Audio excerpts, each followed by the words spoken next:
And in Los Angeles. Sam Farmer's here from the Los Angeles. Dude, yeah, I've been knowing you a long time, and I remember when you didn't have any teams. I know. Way back have two.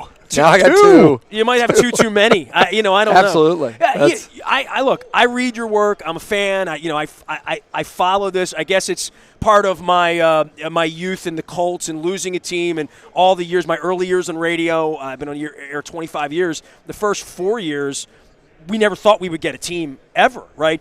You've always believed a team was coming. You just didn't know under what circumstances. You probably for a long time thought it might have been the Raiders, but they would never allow it. I don't think you believed 10 years ago the Rams were coming back to L.A., but you knew a team was going to come, right? Yeah. Even back then, there were sort of rumblings that it could be the Rams. There was a specific performance clause in their lease. There was a little wrinkle in the release which would give them an out, but I think to have it come together like this is a surprise, was a surprise. But now, I think about what I'm being asked here. I've had a lot of people come up to me and say, for all the planning and all of how it could have turned out, this isn't a great outcome. I mean, financially maybe for the Chargers and the Rams, but it's not like a great outcome for L.A. yet, right?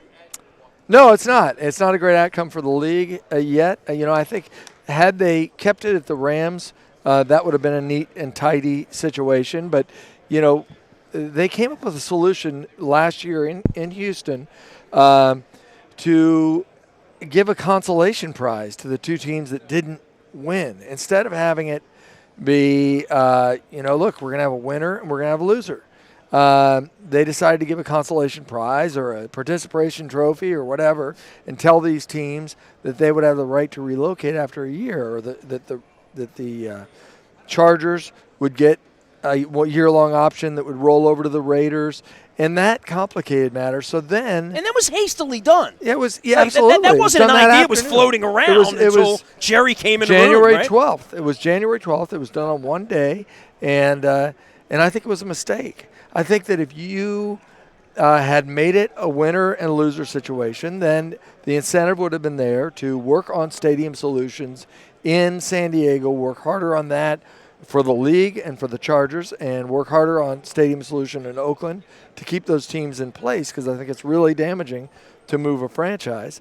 But the league didn't want to do that, and so now we have a situation where TV numbers have dropped out over the past year, and you could potentially have 3 dumpster fires burning, one in St. Louis, one in San Diego, and one in Oakland. And that's not a good situation for the league. You could be flooding the engine in L.A. that's still trying to wrap its head around one team, let alone 2.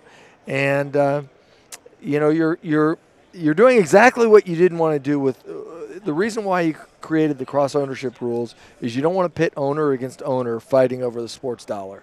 And now you have that in L.A. You didn't want a Giants-Jets situation where the Jets were playing at Giants Stadium as tenants. Now you have that in L.A. You didn't want to,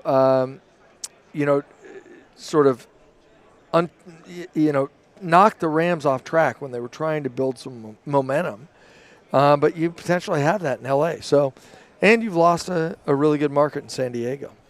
Sam Farmer joining us here from the Los Angeles Times. No one has covered. You're sort of like Vito Stellino in Baltimore, chased every Baltimore football crab cake meeting, right. Every owner's meeting. You're Absolutely. there with your pen and your notebook. I remember seeing you. And you knew that there were a team. In Baltimore, we never really, I don't think Vito ever went to those meetings with Herb Belgrad thinking we would ever get a team. Even when we got the team and Art Modell said, I'm coming, I don't think any of us really believed it.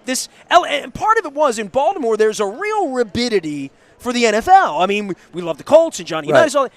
I don't know that L.A. over 25 years that if they would have said we're going to have a rally somewhere, whether 500 people would have shown up and said, there was a Save the Rams or Bring Back the Rams. I saw remember people in Phoenix were going around. That kid had to bring the Rams to L.A. But, other than a handful of grassroots fans, when these teams show up, it's not cheap to go to a Chargers game in L.A., right. PSLs. I know what it costs me to be a Ravens fan, but it matters a lot to me. I don't think it matters to anybody in Long Beach as to whether the NFL's in L.A.? Yeah, well, you have to think about, one, the L.A. market, the L.A. fans, and the fact that L.A. is sort of a transient market where people are all coming from all parts of the country to L.A., and they bring with them their allegiances to these teams. We have a huge Ravens fan club in L.A. Yeah. The West Wing. I mean, it's huge. Okay. On top of that, think about the 2 decades that a team wasn't there and what happened in the NFL. Franchise values went through the roof. Stadiums went from $150 million to now $2.6 billion, so they exploded. There's no public money at all. California's broke. So, and you think about the rise of fantasy football. So fans are not as interested in individual teams as they are their own teams that they've assembled, so it's sort of a grab bag. There's the rise of the Red Zone channel, so our attention spans have shrunk. So going to a live event is a different thing now than staying at home. And you've got L.A., which is a TV culture, consuming the NFL for 2 decades from the couch. Okay? Now you're trying to get people to come out to events, pay a lot for parking, wade through the traffic on a day when they'd gotten a respite from driving in traffic from the other 5 days a week. And so you're fighting an uphill battle in a lot of respects. So it's different than Baltimore. It's a different city. It's much bigger. There aren't as many sort of L.A. natives. Well, the whole number is, well, there's 15 million people there. Somebody will buy the 80,000 tickets. There's enough people. Unlike Jacksonville, there are no people to buy the tickets, right? Yeah, it's a whole different gig. It's not all about the tickets. And, and you think, putting the people in the stands, that's one thing, but it's who's going to buy the suites. Are they going to pay the naming rights, through the roof, astronomical naming rights for these stadiums? It's not about as much putting people in the seats. That said, if you lose in L.A., you're not going to put people in the seats. There are a billion distractions in L.A., billion other things to do, billion other ways to spend your money. And, it's not a city that gets cold in the winter, and there's this communal sense of everybody hunkering down and investing so much into their football team. And remember, we have 2 football teams. Our 2 NFL teams for the last 20 years were USC and UCLA. So that's another thing. LA is a unique city in that regard. There's no other city that has 2 major college football programs in such close proximity. So just a lot of competition for how to spend your money. And now the league's in a situation where, they got this exotic situation where the Chargers are going to be playing in a 30,000-seat soccer stadium.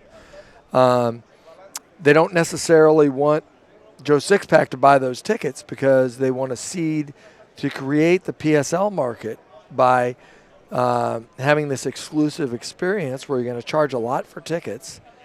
And it's almost like a showcase home at a really exclusive seeing the Stones in a club. Yeah, exactly. Except they're not the Stones; they're the Chargers. You know what I mean? Sam Farmer, I think this is a great analogy. I'll be stealing that. But it's all yours, bro. The amazing part is knowing you and having seen you around this, and really being that journalist. More than you were Pitbull on this. I mean, you really followed it around. The outcome of it. It's much like the Browns moving to Baltimore. For all the pitbulling the Baltimore media did going around, it was, well, maybe we could pluck the Buccaneers or the Bengals or, Bill Bidwell or, Al Davis or Georgia. I mean, all of these teams were scuffling to try to find a stadium. I don't know that you ever believed, if I would have told you 3 years ago this was going to be the outcome, you would have said, you're nuts, right? I mean, it just. Well, I'm like the dog that caught the bus. It doesn't make sense now. It didn't make sense then. And I guess 15 years from now, I feel like the Chargers will be the team that will wind up in London or in East Bejesus or Mexico City once we build the wall, and it'll be huge, of course. But I can't fathom that it's not a stopover thing, that one of these 2 teams will be the poor little sister, and San Antonio will beckon, or there'll be a new mayor in St. Louis or some new Albuquerque or wherever. But I don't know 10 years from now, do you honestly think we're going to be sitting at Super Bowl 61 and both of those franchises are still going to be there and one of them isn't going to be dangled? And it would have to be the Chargers because they didn't build the place. They're a tenant. They're going to rent and see how it goes. If the Rams really suck and the Chargers get the next Tom Brady, maybe. But I'm not banking on that. I just don't think it'll be a successful thing. I think at some point one of those franchises will be the next one that wants to go to Vancouver or whatever, you know? Yeah, well, that definitely could be. I mean, the league needs to create a stalking horse city, and we might see San Diego become that. We might see Oakland and the East Bay become that, because in a lot of respects, LA was more valuable to the league without a team than with a team. So, the league wants to build a stadium a year. Basically a stadium a year. So the life of a stadium is about 30 years. On average, a stadium a year. So, there's going to be a lot of stadiums that are coming up online and teams that are saying, hey, we need to get more money out of our cities to stay. And so we need to have out there a stalking horse, a sledgehammer that we can hold over our cities. And now LA's gone. You're not going to put 3 teams in LA. So, you'll create the San Diego situation. You'll create, Oakland as a potential market for an NFL team. Are you kind of shocked Spanos just didn't stay in San Diego for a little while longer and say let the Raiders go there because, and I'll go to San Diego? Why didn't he go to – he would have had a better gig in Vegas than he has being a renter with Stan friggin' Kroenke, I mean – Well, I'm not surprised that he didn't let the Raiders go there, because then you're absolutely sealing off. You're capping off L.A. You're taking away your major threat. You are capping off your market. And you've got, a lot of Raider fans in Southern California. So you would lose any leverage to hold over the city of San Diego to get anything done. A lot of good that leverage did. It didn't do any good. Right. Well, it did some good. I mean, there was some money out there that they will admit, the Chargers will admit there were, there was some amount of money, whether it was $350 million or $175 million or whatever. There was some public money component that they were relying on. Enough to build the locker rooms. Yeah, right. Right. But, hey, you're going to L.A. and you're paying $650 million relocation. Well, that's the other amazing part Why not of this. apply that to a stadium in San Diego? So it's, it doesn't really resonate with fans if you say, I've got to take care of my family, and that's why we're moving to L.A. You have a franchise that's worth $2 billion. Whether it's worth $2 billion or $3 billion, your family's going to be taken care of. So you can't appeal to fans by saying, hey, I needed to make this move. I needed to take care of my family. So, whether they move, it could be that the Chargers move if they don't get a foothold. A lot of people probably said that about the Clippers too. But again, I'm still shocked. I went out to a Clippers and a Lakers game. Like, who would be a Clippers fan? Like, I'm blown away that they have survived through all of this. But, part of this is the welfare of the league is that, that guy Sterling had that team. He's making more money than anybody by clipping it around the edges. Right. And it didn't matter that the team sucked and they were irrelevant. They were printing money. And I guess the Chargers are the same way. The Chargers you're gonna make could money. go 2-14 the next 10 years, and they're still going to make a ton of money just because of where they live, right? Absolutely. And they're paying $1 a year in rent to be at Kroenke's place. Well, after $650 million to $650 get into the million, party. So that's $65 million more a year over those 10 years. But but one of the sort of when you looked at the arguments of the Rams in St. Louis and Oakland and the Raiders in Oakland and the Chargers in St. Louis, sort of the bad fact in the Chargers argument was that they were making too much money. They were not at the bottom of revenue. They were more like middle of revenue in the league. So, there are probably a lot of teams out there that are looking at that San Diego market, knowing that, and saying, the San Diego's looking pretty good. Well, who's in trouble now? I mean, Jacksonville's always going to be rumored to be going at London just because of the ownership and I what think they the put operative together. is you said now. Who's in trouble now? As I said, the league looks at stadiums as having a 30-year life, ideally. So those are going to start coming up. We're going to start seeing the Carolinas come up. And especially now, I was just out last week at Atlanta Stadium. The place is phenomenal. I mean, people are going to look. This is a new generation of stadiums. You look at Minnesota, you look at Atlanta, and certainly look at L.A., what that's going to be, and that's going to cause a lot of stadium envy. So maybe people aren't in trouble now, but maybe people are saying, listen, I want to have a state-of-the-art stadium too, and our place is looking a little worn at the elbows. So maybe it's San Diego that where we wind up. Sam Farmer joining us here from the Los Angeles Times. No one covered the L.A. Expansion movement or whatever we're going to call it. To Oakland and to the Raiders, I mean, clearly there's still bad vibes about the old man, even though he's been in the ground for a period of time. They just weren't going to let the Raiders come to L.A., right? I mean, like that, and that was the obvious team that already has this entrenched fan base there. I don't think the Raiders would have had as much trouble selling PSLs and tickets if it would have been one team.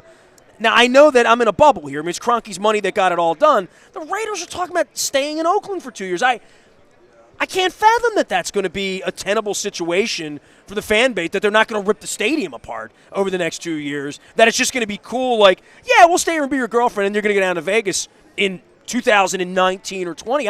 Right. That is a fascinating study as to what Mark Davis wants to do now, right? I think if there's any fan base that would accept that, it would be Oakland. I don't think they'll accept it. It'll be grudgingly accepted, but, this is a fan base that travels like few others. I know this from going to Burbank Airport on a Sunday morning, and all the Raiders fans that are going up there. $49 flight up to Oakland, or absolutely. They fill the stadium in San Diego when they play the Chargers, and the stadium's painted silver and black. So, yes, it's not a comfortable situation if you were to have a 2-year lame duck playing in Oakland, but that fan base has been through a lot of moves back and forth, and I think that they would come to support this team. I mean, you look at the sort of success window of these teams, and people are going to be excited about the Raiders. Derek Carr, they've got Amari Cooper and Crabtree and Khalil Mack. I mean, people are going to watch them now. I don't think people are going to boycott those games. Do you think it'll work in Las Vegas? I mean, they're clearly on the rise, as you just mentioned. It's such a unique scenario. I mean, another there will be transient 15,000 tourist. people. The Oakland Raiders fans will fly to Vegas 4 times a year for games. All the LA fans already fly to Oakland and go down to see. I mean, there's a lot of Raiders fans on the West Coast, and then I think probably in Vegas there's a built-in group of people there that would have, if you live in Vegas, you would have done. But just like LA, where every casino has every color of the universe in there on a Sunday morning watching football, I think the Raiders. I bet more on the Raiders in Vegas doing well than I do either one of these things that have moved to L.A. Long term. You could actually place that bet. Yeah. In Vegas. But I think that wise guy. You look at the situation there, the league is still concerned about Las Vegas, not because of gambling, but they look at it and they see that in Las Vegas, when there's an economic downturn, Las Vegas drops off sharper and faster and deeper and first and stays down longer than any other place. And if you're going to build a fan base that's a transient tourist-based fan base, that's a risky proposition. You have to know that you have the indigenous fan base to support a team, and not people who are just going to fly in on weekends to support a team. So I that's a concern. It sounds very good. It seems to fit the sort of the glitzy Raiders. Everybody likes to go to Las Vegas and for a weekend, but I don't know. Again, well, it's only about 8 weekends, though. Really, I mean, it's but what about the years you don't have Derek Carr? And what about the years you don't have Amari Cooper and those players and this team? And there's no buzz surrounding, and the Raiders have a 4-12 year. Are people still going to be flying in? Maybe they are. I talked about visiting the people. Fans will come to Vegas. I talked about the people. Yeah, I talked about people. Right. So that's a new era that the league is going to have, a leap of faith that the league is going to have to take on Las Vegas, and we'll see if they do it. But certainly I've seen owners become more amenable to the idea. And you talk about gambling. London's one of the biggest sports gaming cities in the world, and they've got betting windows inside Wembley Stadium where they play NFL games. So, I don't think the league, I've got my gambling device right here, my phone. So I don't think the league's as worried about that, but just is there enough of a fan base in the 46th biggest media market or whatever Las Vegas is to support a team? In the end, and you covering this from the inside more so than anybody on the planet, anything illuminating the inside poker part of this other than January 12th last year and how they all kind of went in the room thinking it was either going to be Carson with the two teams or, it was either or and this mix and match, that the political power of Jerry Jones and really really kind of Goodell doing whatever he wants to do to some degree, right? I mean, I don't know that everybody was all checked off. That if Steve Bisciotti were really here convincing me that this was a good idea for their league, I don't know that the other 29 owners that are involved in this really think this is a pretty good outcome either, right? Well, I think the illuminating thing is if you're Stan Kroenke and you're going to build a $2.6 billion stadium, you're going to win. And, we heard a lot about Carson. If you followed our stuff in the LA Times, you'd know that the Rams had the inside track the whole time. And a lot of people out there, and there was a lot of noise and smoke about the Carson thing. We never bought into that. As soon as that went to a secret ballot and people didn't have to, take a fellow owner out at the knees publicly, then it became a 30-2 vote for Stan Kroenke. So at the end of the day, people are going to vote in their own self-interest, and the money won. And the money won, absolutely, and money wins. And that I don't know if that was illuminating, but it was sort of reaffirmed what we thought. And it is a situation where, in this case, money won again because the money of L.A. for Dean Spanos was more attractive than maintaining the fan base in San Diego. I'm sure it's going to be a beautiful facility in Inglewood, right? I mean, I flew over it going into LAX about 8 weeks ago, and I was with Niels, who saved my wife's life. We're landing. I looked. I said, see that big thing of clay there, all that dirt? That's where the stadium's going. And it's like the plane was going, 200 miles an hour as it's coming in, and it looked like it just went on forever. And, and I'm like, I didn't know there was that much land in Inglewood. It's the biggest piece it's the biggest piece of land in Southern California that's undeveloped. So it's twice the size of Vatican City. It's 3.5 times the size of Disneyland. It's massive. He's making when you start comparing it to that. Yeah. So I think it's going to be a terrific stadium. I think it's going to be very cool. And like I said, I toured the Atlanta Stadium this last week, and we've all seen what Minnesota looks like. It's the same architects as the Minnesota Stadium. A lot of that glass. I think it's going to be a very cool stadium and have a lot of neat events, and it's going to probably help LA get the Olympics. So well, I'll miss my trips to San Diego. I will not miss my trips to St. Louis. We only get those every 8 years from Baltimore, but our fans will go out to L.A., and I'm sure we'll have a good time. We'll go to Vegas and have a good time. We play the Raiders on the road this year. I keep saying, I bet that game will be in Vegas. No chance of that? No chance of that? They don't like the stadium as a temporary venue, so would be interesting, though. I think that might be your heart talking. Well, I'll go to. I like San Francisco too now. I mean, high on a hill, it calls to me. You know that. Sam Farmer, you can follow him out on Twitter as well as at the LA Times. Nobody does it better. And you got a real team to cover. What's it like covering real games? It's kind of cool, right? I did that anyway. I just covered them in other cities. So it's. But it's a beat now. It's a beat. It's beat. We got Gary Klein, who's our beat writer there. We're gonna have a beat writer on the Chargers, and so I'm still able to sort of move around to different places. But it's pretty cool seeing these games in LA, even at the Coliseum, which is almost 100 years old. It's and I think the StubHub Center is going to be interesting too, with the 30,000 seats for the Chargers. Whether that will be something that people pay to see 10 times a year or just sort of a boutique one-off, we'll see. I think a lot's going to depend on how good the Chargers are, but they got some exciting young players. They ripped the sports arena down yet, or no? Is it still standing physically?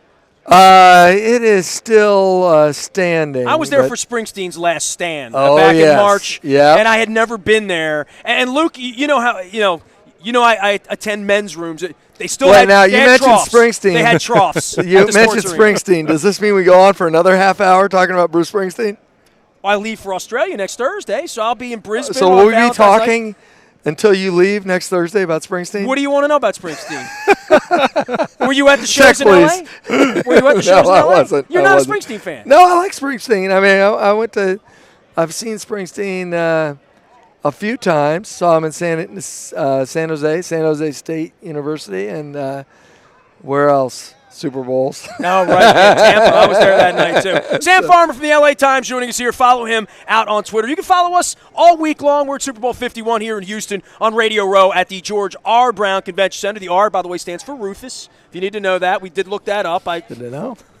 We're here for trivial knowledge is what we do here. That and football. Worthless knowledge. Yep. be nice to me. It's a long week around here, all right? We are WNST.net AM 1570 and WNST Towson, Baltimore, and we never stop talking Baltimore sports.